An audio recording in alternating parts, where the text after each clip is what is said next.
नमस्ते सम्पूर्ण साथीहरुमा म अमृत गोतामे तथा Yamala computer institute YouTube channel बुटवलको तर्फदेखि साथीहरु यो भन्दा अघिल्लो भिडियोमा मैले तपाईहरुलाई यो हेड सेक्सनसँग सम्बन्धित केही छुटेका ट्यागहरु जस्तो कि अब बेस भयो, स्क्रिप्ट भयो, अनि अर्को मेटा भयो, त्यसको बारेमा जानकारी गराएको थिएँ र आजको यो भिडियोमा मैले तपाईहरुलाई विशेष गरी यो हामीले HTML मा एकदम बढी भन्दा बढी प्रयोग गर्ने यो div अर्थात डिभिजन भनेर भन्ने गरिन्छ त्यो ट्यागको बारेमा सबै जानकारीहरु गराउने छु र खासमा यो HTML मा अहिलेका सिरिजहरु यो भन्दा मैले जति पनि भिडियो बनाए तिनी भिडियोमा यो div ट्यागको युज त त्यति भएन तर यसपछि आउने हाम्रो जुन CSS हुन्छ अनि त्यसपछि आएर बुटस्ट्र्यापहरु हुन्छ त्यसमा चाहिँ म्याक्सिमम प्रयोग हुन्छ यो div ट्यागको त्यही भएर नै मैले यसलाई लास्टतिर आएर तपाईहरुलाई यहाँ आएर सिकाउन खोजेको हो त्यसको लागि चाहिँ मैले आज तपाईहरुलाई यसको केही जानकारीहरु गराउन चाहन्छु र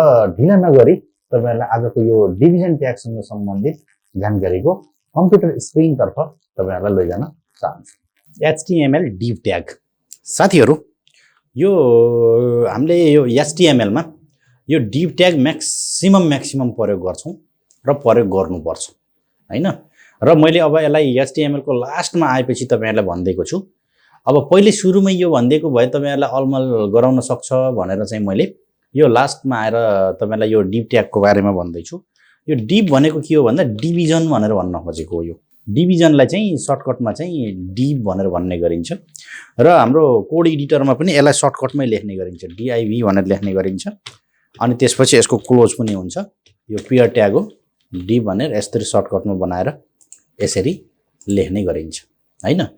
अब यो div ट्याग के हो र यो div ट्याग किन प्रयोग गर्नुपर्छ भन्ने कुरा चाहिँ अब म तपाईहरुलाई राम्रोसँग र छोटकरीमा सम्झाउँछु। यो div ट्याग भनेको के हो भन्दाखेरि यसलाई डिभिजन भनेर त भनिहालियो हैन र एक किसिमले यसलाई चाहिँ हामीले कस्तो गराउनु बुझ्नुपर्छ भन्दा यो फरक किसिमका ब्लकहरु बनाउनु पर्यो के वेबसाइट डिजाइन गर्दाखेरि हैन भनी त्यति बेला चाहिँ हामीले के गरिन्छ भन्दा यो div ट्यागको प्रयोग गर्ने गरिन्छ।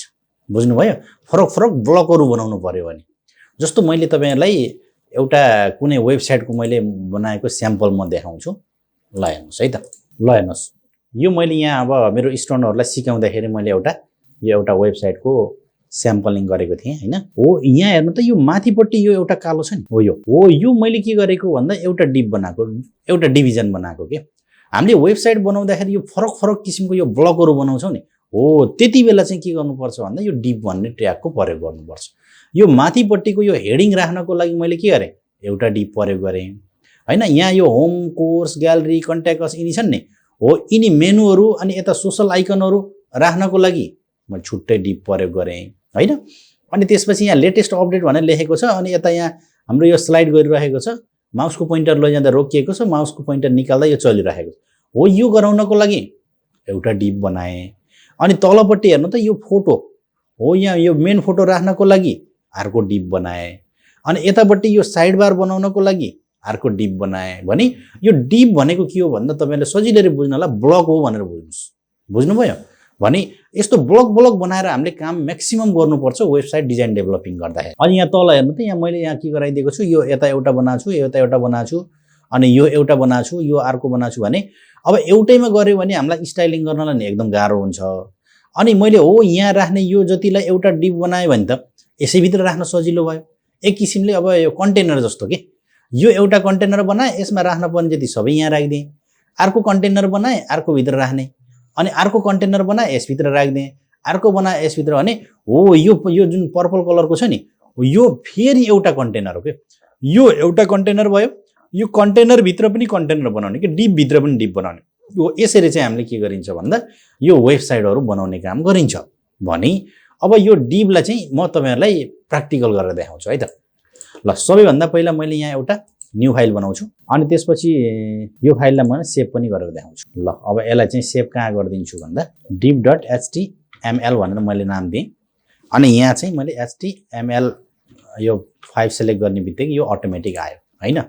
अब ल हेर्नुस् है यो बडी ट्यागमा मैले यो फरक बनाउन पर्यो कि यहाँ अब एउटा div बनाए अब यस भित्र म राख्छु अनि यहाँ अर्को div बनाए यस भित्र राख्छु अनि यो अर्को div बनाए यस भित्र राख्छु। बुझ्नुभयो र यो डिप चाहिँ के हो भन्दा ब्लक लेभल इलिमेन्ट हो।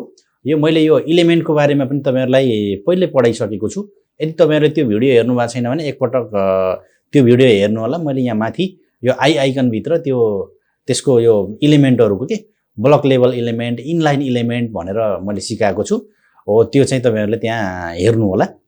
अब यो मैले यो एउटा डिप बनाएँ, यो अर्को डिप बनाएँ, अनि यो अर्को डिप बनाएँ भनेको यो अलग अलग ब्लक हो के, बुझ्नुभयो। र डिपभित्र पनि हामीले यो डिप गराउन सकिन्छ, बुझ्नुभयो। जस्तो यहाँ मैले एउटा चाहिँ के गर्छु भन्दा यो मेन डिप बनाउँछु होइन, अनि हो यसलाई चाहिँ मैले लगेर यहाँ तल लगेर क्लोज गरिदिन्छु। हेर्नु त यो एउटा मेन डिप हुन्छ। अनि त्यसपछि हो यिनी फेरि के हुन्छन् भन्दा डिपभित्रका पनि डिप हुन्छन् के, बुझ्नुभयो। यसरी ल यसरी चाहिँ हामीले यो वेबसाइट बनाउने गरिन्छ। अब हेर्नुहोस् है, म यहाँ केही कन्टेन्ट पनि तयार गरेर देखाउँछु। यो डिपभित्र मैले राखिदिन्छु पी ट्याग राखिदिन्छु, अनि पी ट्यागभित्र लोरेम अनि 20 वर्डको मैले यो राखिदिएँ यो डिपभित्र, डिप एउटाभित्र। अनि त्यसपछि अब यहाँ अर्को डिपभित्र फेरि के राखिदिन्छु भन्दा मैले यहाँ इमेज राखिदिन्छु आइएमजी होइन। अनि त्यसपछि यसमा चाहिँ यसको फाइल पाथ हेरौँ। ल हेर्नुहोस्, हाम्रो फाइल चाहिँ यहाँ के छ भन्दा डिप ट्याग भनेर राखेको छ, यहाँ राखेको छ होइन। यहाँ हाम्रो इमेज भन्ने एउटा फोल्डर छ हो। भनेपछि अब हामीले हो यहाँनिर फाइल पाथ सेट गर्नु पर्यो।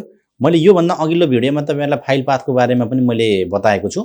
त्यो भिडियो हेर्नु भएको छैन भने त्यो पनि मैले माथिपट्टि आइकनभित्र फाइल पाथको लिङ्क दिन्छु, त्यसलाई पनि एकचोटि राम्रोसँग हेर्नु होला।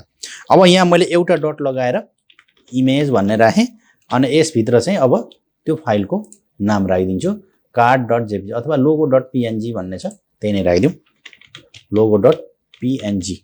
अनि यसको विड्थ सेट गरिदिउँ पुरा, अब स्क्रिनभरि हुन्छ। फेरि विड्थ चाहिँ अब हामीले कति राखिदिउँ भन्दा 300 px राखिदिउँ। ल अब गएर हामीले यसलाई ब्राउजरमा लोड गरेर हेरौँ यो होइन। यसलाई ओपन गरौँ। ल अब हाम्रो यहाँ ब्राउजरमा खुल्यो, हेर्नु त। माथिपट्टि अब हाम्रो यो के भयो, लोरेम भनेर आयो। अनि त्यसपछि यहाँ तल इमेज भन्न खोजेको के हो भन्दा यो एउटा डिप हो, यो अर्को डिप हो के। अब यो माथिपट्टि राख्नेलाई हामीले चाहिँ अब यहाँ डिपमा चाहिँ हेडर भनेर अब हेडरतिरको भाग राखिदिन सकियो। जस्तो हो यहाँ गएर H1 ट्याग लगाएर यहाँ चाहिँ MU कम्प्युटर इन्स्टिच्युट भनेर राखिदिउँ होइन। अब यसलाई ब्राउजरमा गएर लोड गरेर हेरौँ। माथिपट्टि यो आयो, अनि तलपट्टि यो आयो होइन। अब यहाँ हामीले यो माथि यो छुट्टै माथि आयो, यो छुट्टै तल किन आयो भन्दा यो डिप ट्याग चाहिँ हाम्रो यो ब्लक लेभल इलिमेन्ट हो कि। ब्लक लेभल इलिमेन्ट भने के हो भने हामीले एउटै लाइनमा कन्टिन्यू टाइप गऱ्यो भने त्यो अटोमेटिक नेक्स्ट लाइनबाट सुरु हुन्छ।